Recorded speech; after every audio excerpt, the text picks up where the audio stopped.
મહેસાણામાં ભૂપેન્દ્ર ઝાલાએ જ્યાં આશરો લીધો હતો તેને લઈને નવો ખુલાસો થયો છે. દવાડા ફાર્મ હાઉસમાં 10 દિવસ માટે આ ભૂપેન્દ્ર ઝાલા એ ફાર્મ હાઉસમાં રોકાયો હતો અને જે ફાર્મ હાઉસમાં ભૂપેન્દ્ર ઝાલા રોકાયો હતો તે કિરણસિંહ ચૌહાણનું હતું. 3 તબક્કામાં ભૂપેન્દ્ર ઝાલાએ ફાર્મ હાઉસમાં આશરો લીધો હતો. સીઆઈડી ક્રાઇમ છેલ્લા 4 દિવસથી મહેસાણામાં ધામા નાખ્યા હતા અને સીઆઈડી ક્રાઇમે વેશ પલટો કરીને ભૂપેન્દ્ર ઝાલા અને કિરણસિંહ ચૌહાણને પકડી લીધા છે. કિરણસિંહના સંપર્કે સીઆઈડી ક્રાઇમને ભૂપેન્દ્ર ઝાલા સુધી પહોંચાડ્યો હતો. સીઆઈડીની તપાસમાં ભૂપેન્દ્ર ઝાલા એ બગલામુખી મંદિર ગયો હોવાનું પણ ખુલ્યું છે. તો મંદિરે દર્શન કરી આરોપી રાજસ્થાન અને મધ્યપ્રદેશમાં ફરતો હતો. પ્રાથમિક પૂછપરછમાં 400 કરોડથી વધુના વ્યવહાર કર્યાની ભૂપેન્દ્ર ઝાલાએ કબૂલાત આપી છે. તપાસમાં ઠગબાજ ભૂપેન્દ્ર ઝાલા એ સહયોગ આપતો નથી. સૂત્રો પાસેથી આ માહિતી પ્રાપ્ત થઈ રહી છે. ગઈકાલ રાતથી જ્યારે પકડાયો છે ત્યારથી તેની પૂછપરછ કરવામાં આવી રહી છે, પણ હજુ સુધી એ સહયોગ એ તપાસમાં નથી આપતો તેવું સૂત્રો પાસેથી માહિતી પ્રાપ્ત થઈ રહી છે. તો દવાડા ફાર્મ હાઉસમાં 10 દિવસ રોકાણ અને ક્યાં ક્યાંય પહેલા રોકાયો હતો એ તમામ બાબતે તપાસ થઈ રહી છે. આજ મુદ્દે સંવાદદાતા મેહુલ ફોન લાઈન પર જોડાઈ ગયા છે. મેહુલ, મહેસાણામાં ભૂપેન્દ્ર ઝાલા જ્યાં આશરો લીધો તેને લઈને નવો ખુલાસો થયો છે.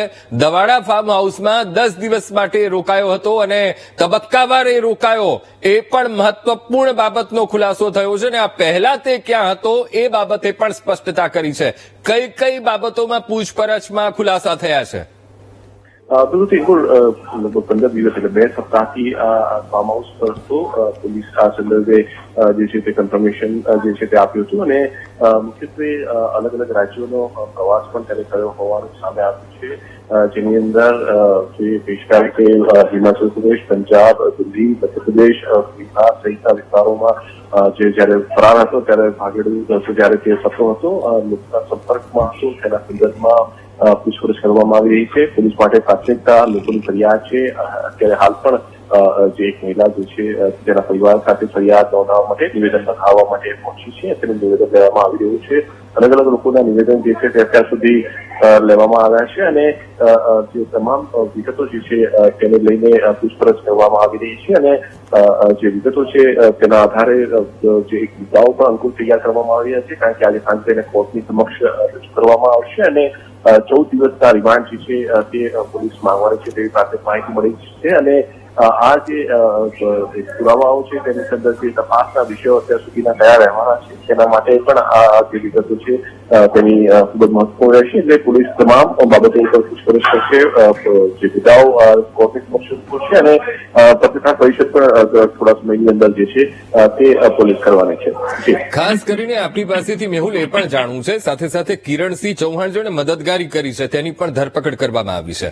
તો તેની પૂછપરછ કરાઈ તો તેમાં કોઈ મહત્વની બાબતો સામે આવી છે કે કેમ?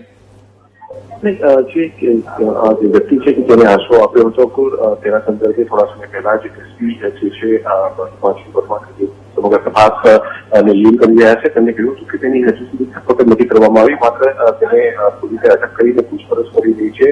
કેટલા સમયથી તે આના સંપર્કમાં હતો, આ કેટલી વખત આવ્યો, જ્યારે ત્યાં રહેલો હતો ત્યારે અનેક વ્યક્તિઓ જે છે ત્યાં આવતા હતા અને તેની સાથે મુલાકાત કરતા હતા. તો આ વ્યક્તિઓ પણ આવતા હતા, તેની અવજવર ત્યાં આગળ હતી, તેના આધારે પોલીસ એ કહી રહી છે કે તેમને બાતમી મળી હતી કે આ વ્યક્તિ ત્યાં હોઈ શકે છે.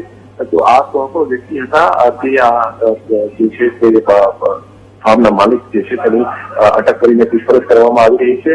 તેનો કોઈ સીધો રોલ જે છે તે જણાશે તો પોલીસ તેની પણ ધરપકડ કરશે અને મહત્વની કડીઓ જે છે તે પોલીસ જોડવા માટે આ જે ફાર્મના માલિક છે તેની પૂછપરછ જે છે તે હાથ ધરી રહી છે. ટૂંક સમયમાં આ સંદર્ભે વિસ્તૃત વિગતો સાથે પત્રકાર પરિષદની અંદર જે છે તે પોલીસ માહિતી આપી શકે છે, પરંતુ હાલ જે માહિતી મળી રહી છે તે પ્રમાણે લોકો ફાર્મ હાઉસ પર ભૂપેન્દ્રસિંહને મળવા આવતા હતા તેના સબબમાં જે છે તે તેની પૂછપરછ કરવામાં આવી રહી છે અને તે આ વ્યક્તિના સાથે સંપર્કમાં છે અને તેણે કોઈ નાણાં રોકાવ્યા છે કે તેના કોઈ નાણાં જે રોકાવ્યા છે આ તમામ બાબતો જે છે તે ખૂબ જ મહત્વની છે. અને સાથે જ એ વ્યક્તિ જે છે તે ફાર્મ હાઉસનો માલિક છે તેનું કોઈ રાજકીય પીઠ છે, કોની સાથે જોડાયેલો છે તેવી પણ કંઈક અટકાવો જે છે તે વહેતી થઈ છે અને તેના સંદર્ભમાં પણ વિગતો જે છે જે તપાસના વિષયની અંદર પોલીસ જે છે તેને પૂછપરછ કરી રહી છે. જી બિલકુલ મેહુલ, સમગ્ર માહિતી સાથે જોડાવા બદલ આપનો આભાર. તો 5 વર્ષમાં એટલી બધી કમાણી કરી અને અત્યારે હવે સીઆઈડી ક્રાઇમના સાણસામાં આવી ગયો છે. 2024માં આઈટી રિટર્નમાં 7.94 લાખ બતાવ્યા. ભૂપેન્દ્ર ઝાલાએ 2024માં અપક્ષ ઉમેદવારી નોંધાવી હતી અને ત્યારે તે ધ્યાનમાં આવ્યો.